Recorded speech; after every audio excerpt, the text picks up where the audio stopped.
Amerindians will enjoy social and economic development that meets their needs as government seeks to accelerate the demarcation and titling of Amerindian lands with the implementation of the Amerindian Land Titling project. It is expected that Amerindian villages with land titles will become more secure landowners, which will expand the value of their land and improve long-term planning for future development.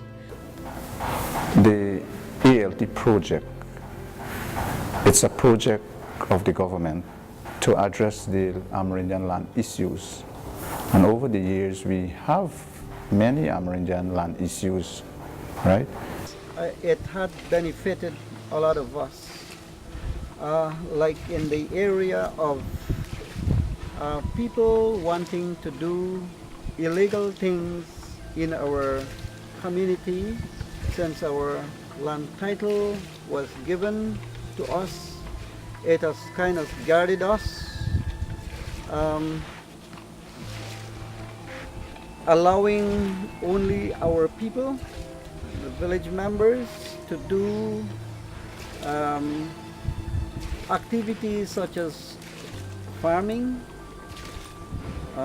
logging, and some other small businesses.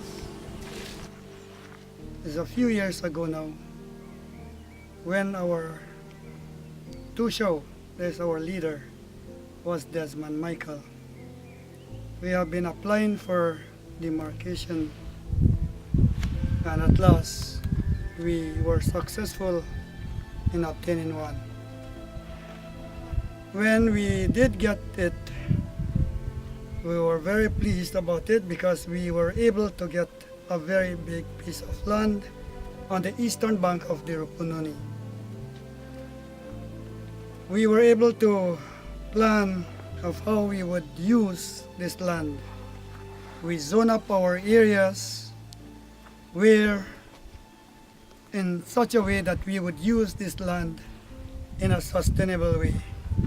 Number one, we zone a place where we would do our farming now.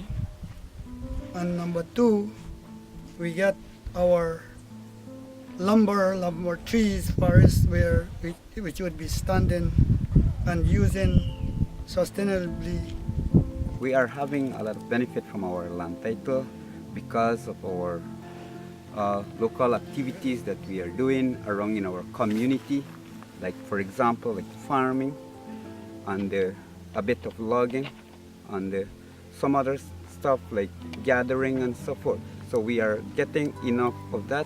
At least we are getting benefit because wherever we need these things, we go and look for it in our land title, not on the state land or other land, but we use our land title in that way. Everybody was very glad. Everybody was very glad because when, as I'm saying, because I'm trying to make my community members aware of what is title and own title land.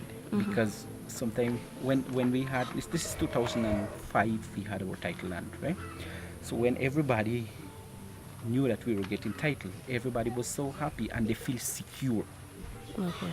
You understand? Because these are part of again when I say secure is because we were on title land and so-called state land, we would say, right?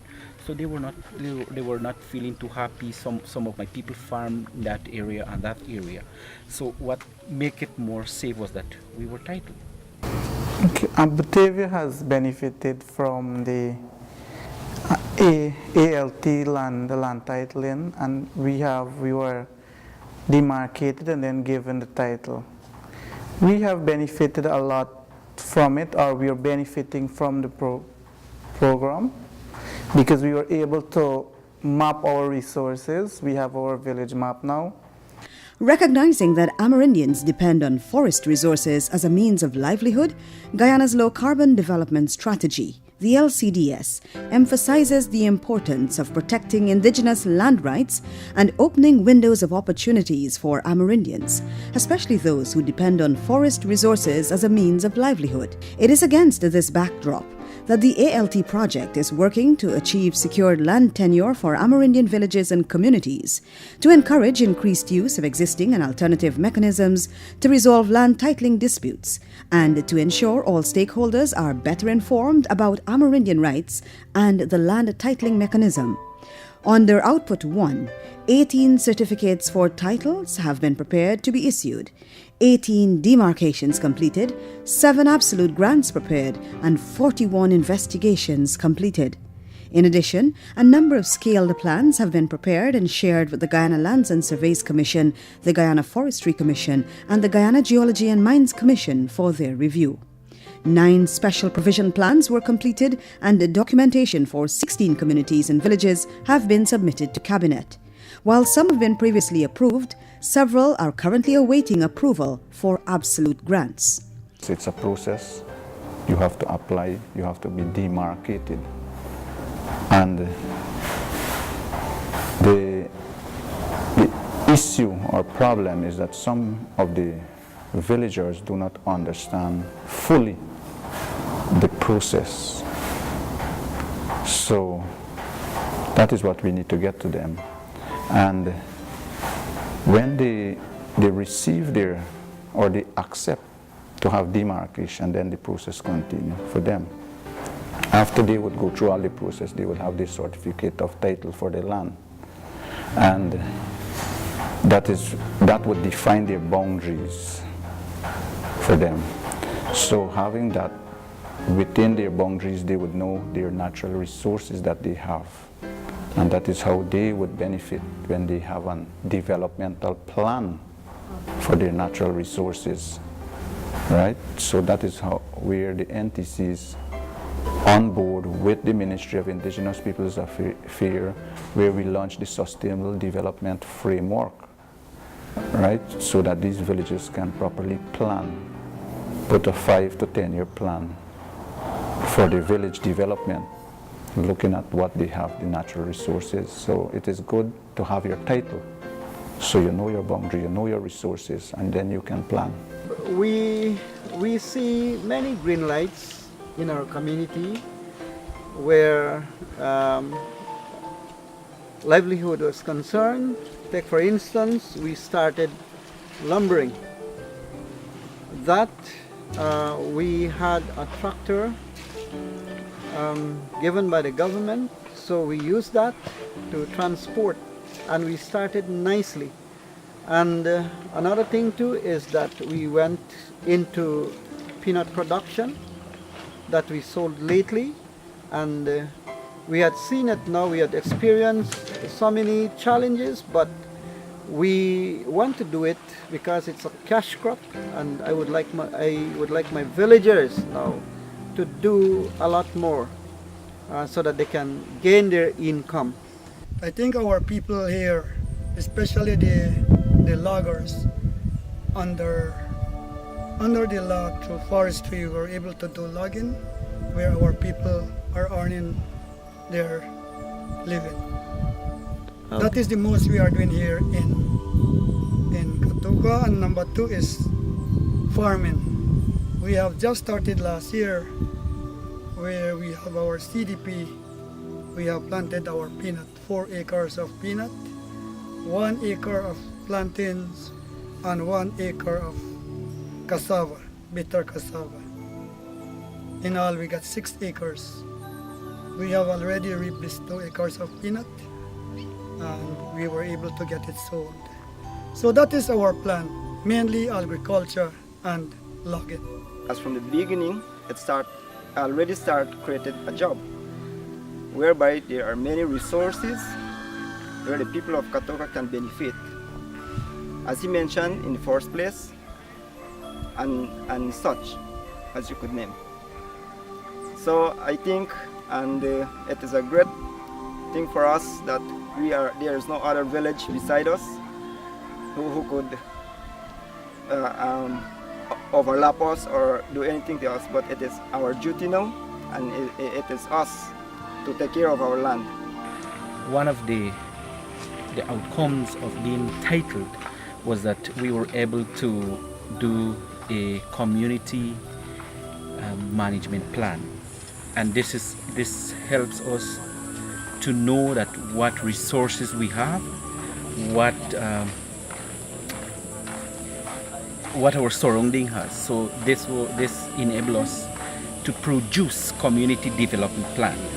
In an effort to encourage increased use of existing and alternative mechanisms to resolve land titling disputes, over 200 persons have been trained in mediation techniques. 4 training workshops in conflict resolution were held, and an initial workshop of the representative platform was completed. Importantly, 2 meetings of the representative platform were held, and a draft guideline to improve the procedures in the Amerindian Land Titling project and a grievance response mechanism has been prepared. The ALT grievance response mechanism will receive, log, and track all grievances received, provide regular status updates on grievances to claimants, partner institutions, and other relevant stakeholders as applicable, and engage the Ministry of Indigenous Peoples Affairs, other partner institutions, and other relevant stakeholders in grievance resolution. We feel to ourselves that we became independent. Previously we were under our mother village, Yopokari, then we were given the independence. So we feel by ourselves that we were people of our own, so that we started to work hard to develop our community and other things. We are feeling very comfortable because, as I said just now, we are able to zone our area where we would do such things, and where we feel now that nobody will interfere with us. But we have to do it sustainably. That is our plan. So we are feeling very nice about it. The general feeling, a majority did accept it. Majority as who know about a little bit of land title, and like about 45% of the people did not understand well. As Deputy first mentioned, said we get to understand, and now they understood, I think, and they know what they are doing now. And I hope we are proud about it. And it is very, very important for us to remember that we are independent people.